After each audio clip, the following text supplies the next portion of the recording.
2013년 5월 24일 위키티 시간입니다.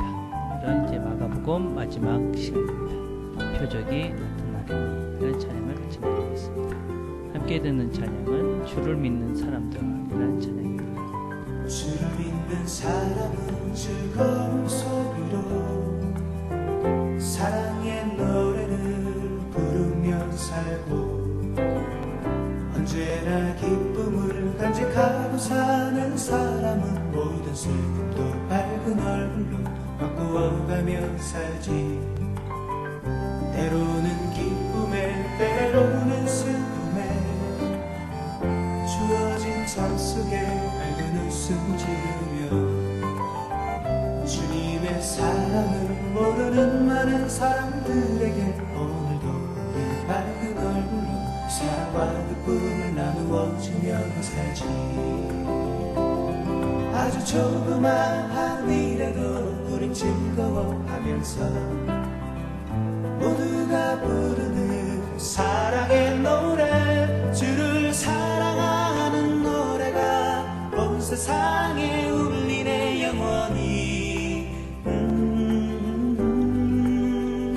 주를 사랑하는 노래가 온 세상에 울리네 영원히.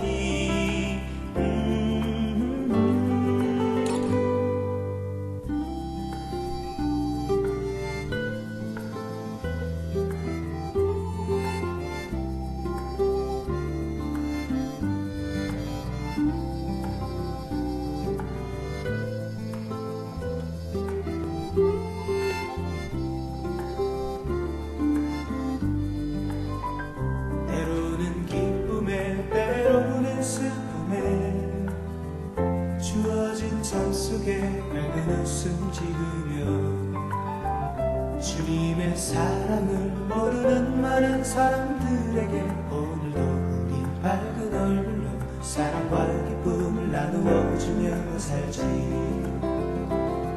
아주 조그마한 일에도 우린 즐거워하면서 모두가 부르는 사랑의 노래, 주를 사랑하는 노래가 온 세상에 울리네 영원히.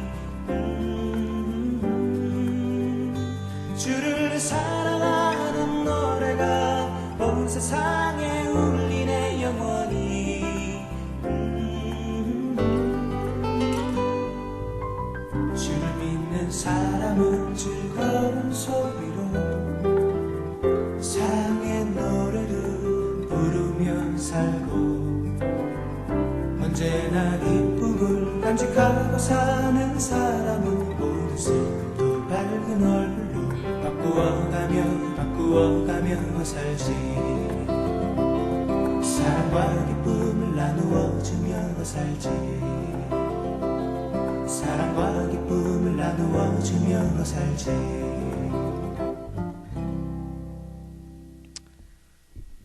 하나님 아버지 감사합니다. 오늘도 하루를 시작합니다. 하나님께서 오늘도 우리에게 은혜를 베푸셨고 사랑하셨던 것처럼 우리 주변의 사람들 사랑하며 하나님의 은혜를 나누며 베풀며 살아가는 좋은 하루 되도록 하나님 축복해 주옵소서. 예수님의 이름으로 기도드립니다. 아멘. 마가복음 16장 17절부터 20절까지의 말씀입니다. 제가 봉독하겠습니다. 믿는 자들에게는 이런 표적이 따르리니 곧 그들이 내 이름으로 귀신을 쫓아내며 새 방언을 말하며 뱀을 집어 올리며 무슨 독을 마실지라도 해를 받지 아니하며 병든 사람에게 손을 얹은 즉 나으리라 하시더라. 주 예수께서 말씀을 마치신 후에 하늘로 올려지사 하나님 우편에 앉으시니라. 제자들이 나가 두루 전파할세 주께서 함께 역사하사 그 따르는 표적으로 말씀을 확실히 증언하시니라. 아멘. 오늘 우리가 같이 나눌 말씀은 마가복음의 마지막 부분입니다. 특별히 17절과 18절을 잘못 이해하는 경향들이 많아서 이 부분에 대해서 조금 설명을 하고 넘어가려 합니다. 17절에 보면 믿는 자들에게 이런 표적이 나타난다. 그래서 귀신을 내어쫓고 새 방언을 말하고 뱀을 집어 올리고 독을 마셔도 해를 받지 않고 병든 사람에게 손을 얹으면 다 낫는다. 이렇게 성경은 기록하고 있습니다. 근데 이 본문을 잘못된 해석을 하는 사람들이 종종 있습니다. 무엇보다도 이걸 그냥 문자적으로 이해를 하는 것입니다. 믿는 자들에게는 이런 표적이 나타나시니까 이런 표적이 나타나야 된다. 그래서 만약에 이런 표적이 나타나지 않는다는 것은 내가 믿음이 부족하기 때문이다. 그렇게 이야기하는 사람들이 종종 있습니다. 그러나 그렇지 않습니다. 여러분, 우리가 믿어도 믿음은 늘 부족한 것이죠. 그렇다고 해서 믿음이 없기 때문에 믿음이 그럼 완전해지면 독을 마시면 안 죽는가? 뱀을 만지면 안 죽는가? 기도를 하면 다 낫는가? 방언을 다 하는가? 그렇지 않습니다. 귀신을 다 내어 쫓을 수 있는가? 그렇지 않습니다. 그것은 우리가 이 본문을 문자적으로 해석해서 내가 믿음이 나는 좋으니까 독을 먹어도 괜찮다. 그러면 죽습니다. 뱀을 만져도 괜찮다. 아무리 믿음이 좋은 사람도 독을 마시고 독사를 만지면 죽을 수 있습니다. 그래서 그것은 문자적으로 해석하는 것은 옳지 않습니다. 두 번째는 부분적으로는 상징적으로 이해하고 부분적인 것은 또 아닌 것으로 생각하는 것입니다. 예를 들자면 뱀을 집어 올리고 그러면 뱀은 사탄의 상징이니까 우리가 사탄을 집어 올릴 수 있을 것이다. 그렇지만 또 방언을 강조하는 사람들은 봐라. 방언을 말한다고 그랬으니까 믿는 자들은 방언을 이야기된다. 또 병 고치는 걸 강조하는 사람은 봐라. 병 고친다고 그랬으니까 믿는 자는 병을 고쳐야 된다. 그런데 독을 마셔도 해를 받지 않는다는 것은 그냥 상징이다. 이렇게 이야기합니다. 그래서 아무도 은사를 이야기하는 사람들 중에 성령을 강조하고 그래서 어떤 이런 그 병 고침을 강조하고 방언을 강조하는 사람들도 독을 마시면 안 죽는다. 이런 얘기는 하지 않습니다. 그래서 이것을 어느 것은 부분적으로는 문자적으로, 부분적인 것은 상징적으로 그렇게 이해하는 것도 옳지가 않습니다. 바른 해석은 무엇입니까? 우리는 이 본문을 1차적으로는 제자들에게 주어진 말씀이다 라는 것을 알고 있습니다. 제자들, 그 당시 이 제자들은 사실은 이 복음을 전파하기 위해서 많은 어려움, 그 당시에 여러 가지 문제들이 있었을 것입니다. 무엇보다도 복음을 전파하기 위해 다를 때에 귀신 들린 사람, 문화적으로 그런 귀신 들린 사람들이 주변에 많이 있었고 또 여러 가지 다른 언어를 쓰는 사람들을 만나게 될 것이었고 또 그 당시 사막에서 가장 위험한 존재인 뱀을 만날 수도 있었을 것입니다. 그래서 독을 쓰는, 먹는 것에 여러 가지 문제들이 많이 있었던 시기였습니다. 또 많은 아픈 사람들을 만날 수 있었을 것입니다. 그런 상황 가운데 너희들이 복음을 전할 때 걱정하지 마라. 내가 너희와 함께 할 것이다. 그리 담대하게 이 복음을 전해라. 그럼 너희들이 내가 너희와 함께하는 표적들을 너희들이 보게 될 것이다. 이렇게 우리가 주님께서 당부하시면서 격려하시면서 위로하시면서 보내셨던 말씀이다. 라고 우리는 이해를 할 수 있습니다.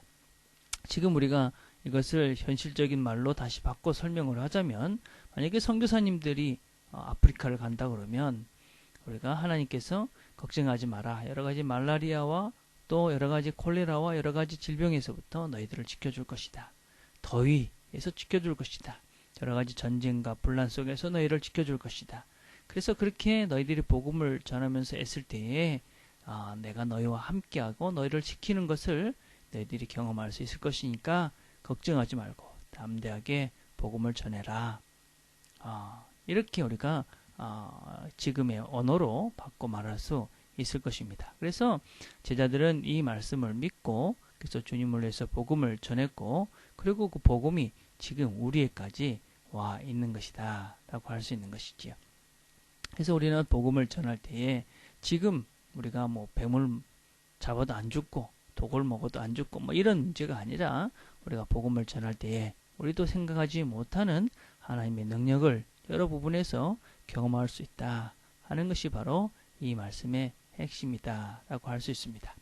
우리는 마가복음 마지막을 하면서 우리가 정리할 것이 있습니다. 그것은 마가복음은 처음에 예수 그리스도 복음의 시작이다. 그래서 복음으로 시작해서 마지막 제자들이 복음을 전하는 것으로 마무리를 합니다. 이 복음이 무엇입니까? 이 복음은 바로 예수 그리스도. 그분이 우리를 위해서 섬기러 이 땅에 오셨다. 왕이신 하나님이신 전능자 왕 중의 왕이신 분이 우리를 위해서 이 땅에 오셨다. 우리를 섬기기 위해서 당신의 목숨을 우리를 위해서 섬기고 우리를 사랑하신 모습을 우리에게 보여주시기 위해서 너희들을 사랑한다는 것을 우리들에게 보여주기 위해서 이 땅에 오셨다 하는 것입니다. 하나님이 우리를 당신의 목숨을 버려서 사랑하셨다. 그래서 우리가 그분을 믿으면 우리는 그분의 사랑 안에 거하는 우리가 그분의 사랑을 경험하게 되고 또 그분의 사랑 안에 살게 되면 우리가 이 땅의 삶을 행복하게 그리고 진정 바른 삶을 살 수 있다. 이게 이 복음의 핵심인 것이죠. 이 복음을 전하기 위해서 마가복음은 쓰여진 것이고 제자들은 그 복음을 전했고 우리에게까지 온 것이지요. 그래서 우리도 이 마가복음을 마무리하면서 우리도 복음을 전해야 된다. 예수께서 우리를 섬겼던 그 섬김의 마음으로 우리도 주변의 사람들에게 복음으로 사람을 섬기게 된다. 이 마음을 다시 한번 새롭게 하는 것이 무엇보다도 중요합니다. 근데 우리가 이 20절 마지막을 보면 제자들이 두루 나가 전파할세 주께서 함께 역사하사 그 따르는 표적으로 말씀을 확실히 증언하시니라.